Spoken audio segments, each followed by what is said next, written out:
गोचरक विमान स्थान का 3rd चैप्टर जनपदो ध्वंसनीयम विमानम।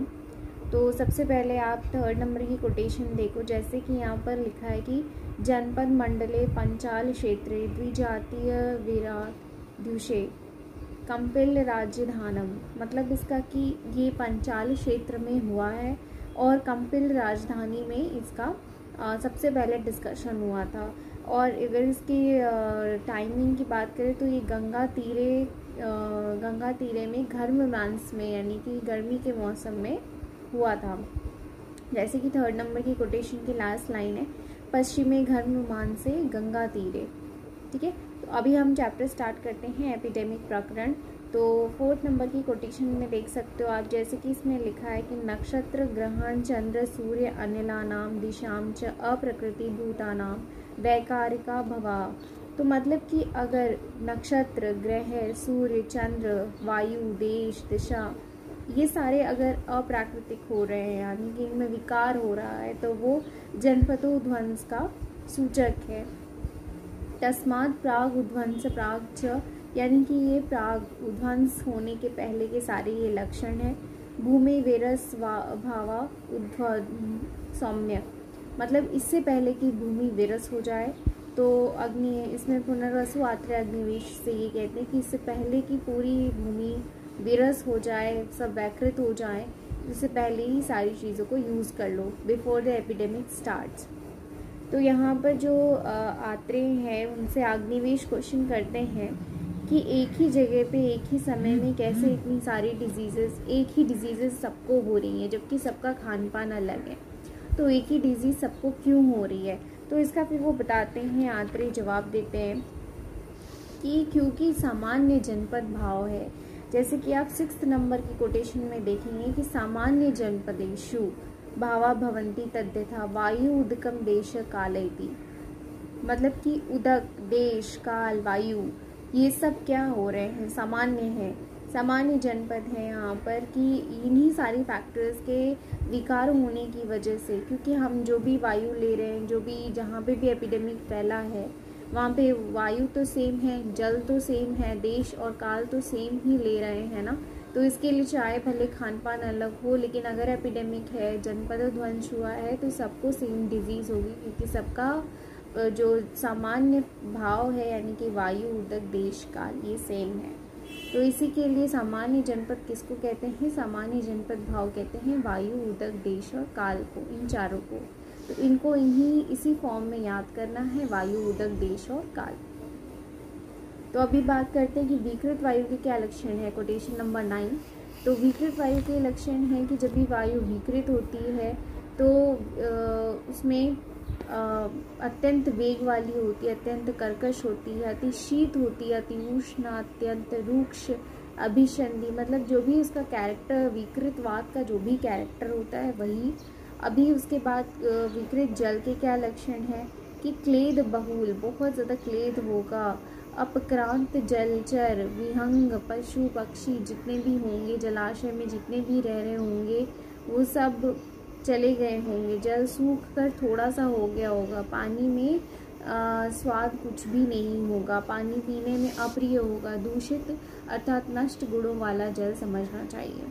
अब उसके बाद विकृत देश की बात करते हैं।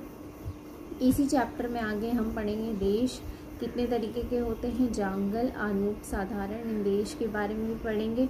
तो विकृत देश के क्या लक्षण हैं, जिस देश के स्वाभाविक वर्ण गंध रस स्पर्श विकृत हो गए हों, अधिक क्लेद युक्त हो, है ना, और उसके बाद चूहा उल्लू गीत ये सारी जो पशु पक्षियाँ होती हैं वो मरने लगे हों, सूख गए हों पेड़ पौधे, तो ये सारे विकृत देश के लक्षण हैं।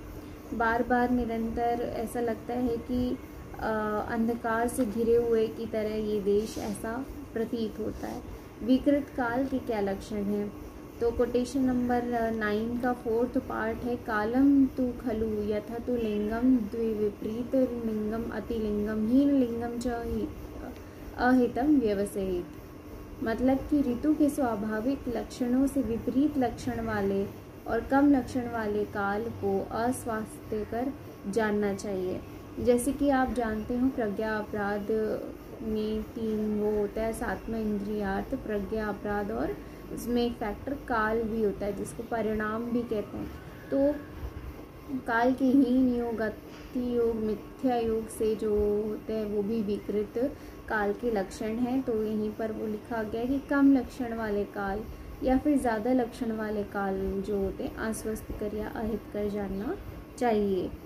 अब उसके बाद जनपद ध्वंस के लिए जो 4 कारण बताए हैं, तो यही 4 कारण होते हैं जो जनपद ध्वंस को करते हैं, दैट इज वात, जल, देश और काल। ठीक है। जनपद ध्वंस की सामान्य चिकित्सा में बताया गया है कि इन भावों के विगुण होने पर यदि उचित औषधि का प्रयोग किया जाता है तो रोगों से भय नहीं होगा। तो देश आदि का कारण प्रधानता, तो वैगुण्यम उपपन्ना देश काल निभम गरियसत्वम विशेषेण हेतु संप्रवक्षते, वाता जलम जलादेशम देशात काल स्वभावत विद्या दुष्परिहार्यत गरियसत्व अर्थवित। इसका मतलब ये कोटेशन नंबर 9 और 10 की मैं बात कर रही हूँ। इसका मतलब ये कि जो जनपद ध्वंस है वो वात, जल, देश और काल की विगुणता से हो रहा है। वात की विगुणता से जल खराब हो रहा है, जल से देश और देश से काल स्वभावतः खराब हो जाता है। यही कहने का मतलब है इसमें कि विकृत हुए देश, काल, वायु और जल, इनमें से जिससे विशेष रूप से प्रधानता होती है, विशेष रूप से प्रधानता आप जानते हो वायु सर्वश्रेष्ठ है। तो वायु की प्रधानता, वायु की विकृति सबसे ज़्यादा होती है।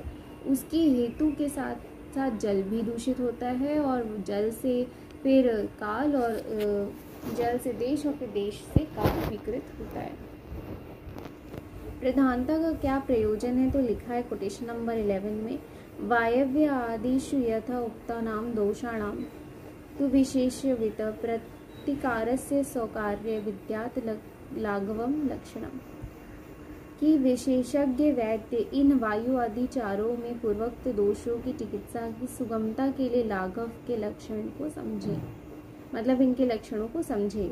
अभी हम बात करते हैं जनपदों ध्वंस की सामान्य चिकित्सा। जैसे हमने बात की कि विगुण की चिकित्सा करनी चाहिए, तो वही इसमें लिखा है उचित औषधि में को प्रयोग करके विगुण की चिकित्सा करनी चाहिए।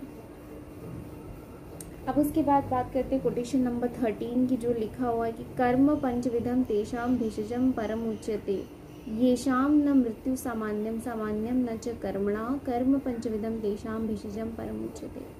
मतलब कि रोग उत्पन्न होने पर जिन मनुष्यों को मृत्युजनक दैव की समानता नहीं है और न मृत्युजनक कर्म की ही समानता है, तो उन लोगों के लिए पंचविध, मतलब जिनको ऐसा लगता है कि नहीं हमने कोई ऐसा दैविक हमारे कोई कर्म नहीं है, ना ही कोई मृत्युजनक कर्म इहलोक में किए हैं, ना पारलौकिक किए हैं, तो उनके लिए वमन विरेचन यानी कि पंचविध कर्म बताए गए हैं। रसायन कर्म और ये पंचकर्म बताया गया है इसकी चिकित्सा के रूप में। तो रसायनानाम विधिवत उपयोग प्रशस्यते शस्यते देहवृत्तिश्च भेषजे पूर्वम उद्धृत्य। ठीक है।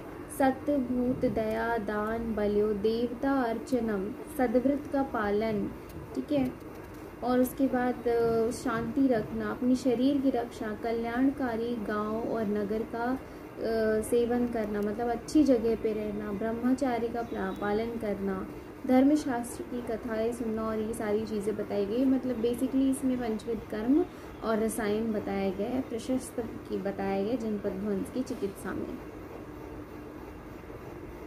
अभी उसके बाद कोटेशन नंबर 20 में देखते हैं कि जो अग्निवेश है वो आत्रेय से क्वेश्चन करते हैं, पुनर्वसु आत्रेय से क्वेश्चन करते हैं कि आखिर कारण क्या है, जनपदों ध्वंस हो क्यों रहा है, क्या रीज़न है कि वायु, जल, देश और काल दूषित हो रहे हैं। तो उसके रीज़न बताते हुए कहते हैं कि उसके रीज़न बताते हुए पुनर्वसु आत्रेय कहते हैं कि कोटेशन नंबर 20 में तम उवाच भगवान आत्रेय सर्वेषाम् अप्यग्निवेश वायव्यादीनां यद् वैगुण्यम् उपद्यते तस्य मूलम् अधर्म तन्मूलं वास्तकर्म असत्कर्म पूर्वकृत तयो योनि प्रज्ञा अपराध एव तद्यथा यदा वै देश नगर निगम जनपद प्रधानां धर्म मुक्त कर्म धार्मेण प्रजावर्तयन्ति। इसका मतलब ये कि जो वायव्य आदि यानी कि वायु जल देश काल के दूषित होने का जो वजह है, इनकी विगुणता का जो कारण है वो है उसका का जो मूल है वो है अधर्म है कि अधर्म करेंगे तो ये सारी चीज़ें विगुण होंगी। अधर्म कहने का मतलब इस टाइम पीरियड में अगर हम समझे कि हम चिप्स खाए और प्लास्टिक रैपर है अपनी सड़क पे फेंक दिया, तो ये अधर्म हुआ एक तरीके से इस टाइम में। तो अधर्म करने से जो होता है कि विगुणताएँ आती हैं, उसका मूल जो कारण है वो अधर्म है, पूर्व जन्म में किया हुआ पाप है या फिर प्रज्ञा अपराध है। उसका योनि, पूरे अधर्म का योनि क्या है? प्रज्ञा अपराध। ठीक है, अधर्म का योनि क्या है? प्रज्ञा अपराध, और जिसकी वजह से क्या हो रहा है? जनपद, जिसकी वजह से वायु और आदि दूषित हो रहे हैं, जिसकी वजह से जनपदोध्वंस हो रहा है। तो वायव्य आदि नाम यद वैगुण्याम उपद्यते तस्य मूलम अधर्मम तन मूलम वा असत्कर्म पूर्वकृत तस्य योनि ये प्रज्ञापराध। फिर उसके बाद बात करते हैं कि और क्या अधर्म माना जाता है। इसमें लिखा है कोटेशन नंबर 21 में कि जो युद्ध में मृत्यु है वो भी अधर्म है, भूत आदि का अधर्म है, शाप भी अधर्म है। ठीक है, लोभ भी अधर्म है, शरीर का गौरव, आलस्य। सबसे पहले लोग गौरव हुआ, फिर आलस्य आया, जिसकी वजह से संचय करने लगे तो उनको लालच आने लगा, यानी कि लोभ भी अधर्म है। अब इन सब के साथ क्या आ गया कि युगे युगे धर्म पाद क्रमेणान ह्रियते, युग युग में धर्म जो है घटता गया, धर्म बढ़ता चला गया। फिर उसके बाद आया आप